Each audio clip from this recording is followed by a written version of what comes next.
Planned Parenthood understands that abortion stigma can make you feel isolated and scared. Listening to one another is how we build strong and supportive communities. That's why Planned Parenthood is sharing stories of resilience and hope from real people who've had abortions. Let's help create a world where everyone can get the care they need. Learn more at plannedparenthood.com/endstigma. You're ready for a comeback. And with Purdue Global, you can do more than take classes. You can take charge of your story, of your career, of your life.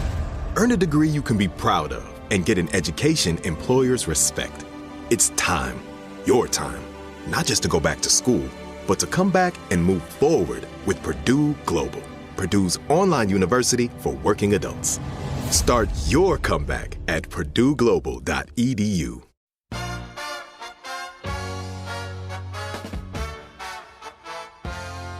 Hello. From Wonder Media Network, I'm Jenny Kaplan, and this is Womanica. We're celebrating Pride Month with icons, supreme queens of queer culture. Some are household names, others are a little more behind the scenes. All have defied social norms and influenced generations of people to be unapologetically themselves. Today's Womanican was possibly the first transgender woman to compete in a professional sport. But she'd rather be known as an accomplished doctor than an accomplished athlete or activist. Her legacy is complicated. She opened doors for transgender athletes around the world. But then she shut the door behind her. Let's talk about the complex legacy of Renée Richards.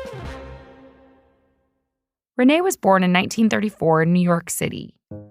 Her parents immigrated from Russia and worked as doctors and were able to provide Renée with a privileged upbringing.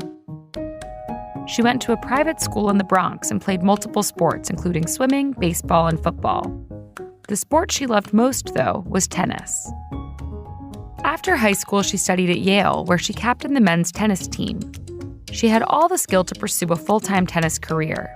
Instead, Renée went to medical school at the University of Rochester to become an ophthalmologist. But she still found time for her favorite sport. She competed in the U.S. Open 5 times. Renée also spent a stint in the Navy. She was never called into active duty, but she did win the singles and doubles in the All-Navy Championships. From the outside, it looked like Renée had it all. But while she was collecting all of these accomplishments, internally she was struggling. Renée felt like a woman trapped in a man's body. In college, she would shave her legs in her dorm room and dress in women's clothes. In adulthood, she'd stealthily step out of the house in a skirt and high heels to walk the dog. Once, she traveled to Morocco with a pocket full of cash to pay for gender reassignment surgery, but she didn't go through with it. She attended psychotherapy to contend with her feelings. Renée was 41 years old. She didn't want to live like this anymore. She felt like she would go mad if she did. So in August 1975, Renée transitioned fully.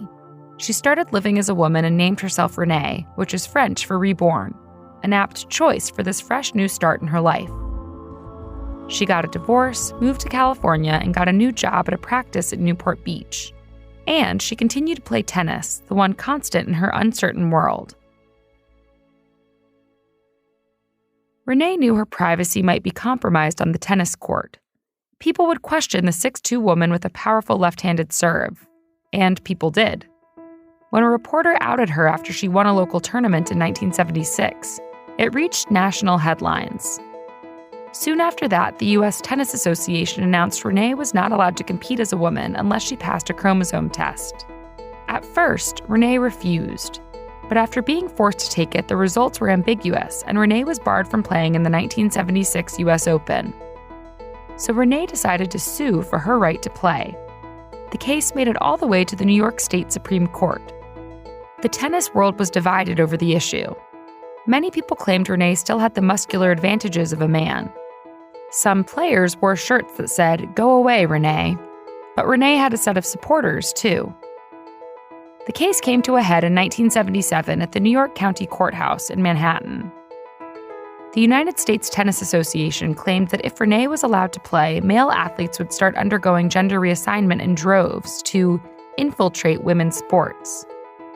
Meanwhile, one of Renée's longtime friends and the doctor who performed her gender reassignment surgery testified on her behalf. The judge ruled that Renée was free to play in the U.S. Open without a chromosome test. The ruling stated, "The unfounded fears and misconceptions of defendants must give way to the overwhelming medical evidence that this person is now female." 2 weeks after the decision came down, Renée took to the court. She lost in the first round. Turns out these unfair advantages opponents claimed Renée had didn't actually get her a win. Renée went on to compete in women's tennis for 4 more years before retiring at the age of 47. Renée's boundary-breaking tennis career is still relevant today as sports councils and lawmakers debate the topic of transgender athletes and attempt to keep them from competing. In 2019, the tennis player Martina Navratilova, whom Renée used to compete against and later coached, published an op-ed in the Sunday Times of London. Martina argued that transgender athletes who've not undergone gender reassignment surgery have an unfair advantage. In an interview with The Telegraph, Renée agreed. She said if she had transitioned earlier in life, she would not have competed in women's tennis because she, quote, would have beaten the women to a pulp. Martina's op-ed and Renée's resulting comments shocked and outraged many tennis players, fans, and members of the LGBTQ community. Renée has said she finds identity politics bewildering. She says she feels out of touch. She once compared hearing discussions about gender and pronouns to her father using a telephone without a cord for the first time. Renée says she's proud of her groundbreaking court case and her time on the tennis court, but she's even prouder of her medical career. "My legacy is probably going to be more my career in human rights," Renée told The Telegraph in 2019. "I never really did much actively. I just did something that served as an example."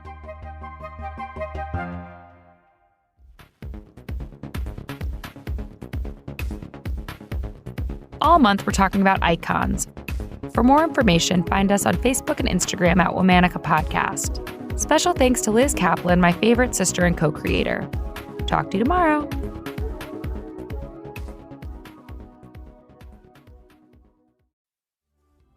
Planned Parenthood fights every day so all people can get the care and education they need to live full, healthy lives. That means having the freedom to control your own body and make decisions for your future, including whether to have an abortion. Abortion storytellers are important. Their powerful narratives, each as unique as they are, reject silence and shame. That's why Planned Parenthood is building a platform to share stories, busting stigma and breaking down barriers to essential health care, one voice at a time. Together, we can help create a future where all people are free to make their own decisions, no matter what. Learn more at PlannedParenthood.com/EndStigma.